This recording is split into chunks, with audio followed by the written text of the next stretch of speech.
জাআকুম মিনাল্লাহি নূরুন ওয়া কিতাবুম মুবিন।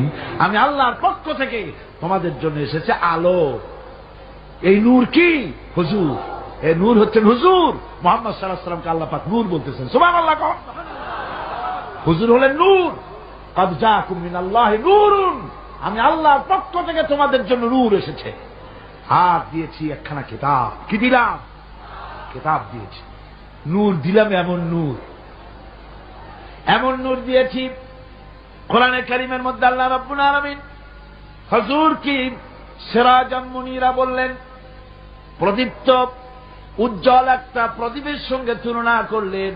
সূর্যের সাথে নয়, চাঁদের সাথে নয়, তারার সাথে নয়, হুজুরকে তুলনা করলেন একটা প্রদীপের সাথে, চেরাগের সাথে। তার মানে হলো সূর্যের আলো যত বেশি হোক, সূর্য কিয়ামত পর্যন্ত যদি চেষ্টা চালায়, নতুন আর একটা ছোট্ট সূর্যের জন্ম দিতে পারবে না। চাঁদ যত সুন্দর তার আলো হোক না কেন, কিয়ামত পর্যন্ত যদি চেষ্টা চালায়, ছোট্ট আর একটা চাঁদের জন্ম দিতে পারবে না। কথা ঠিক কিনা কন?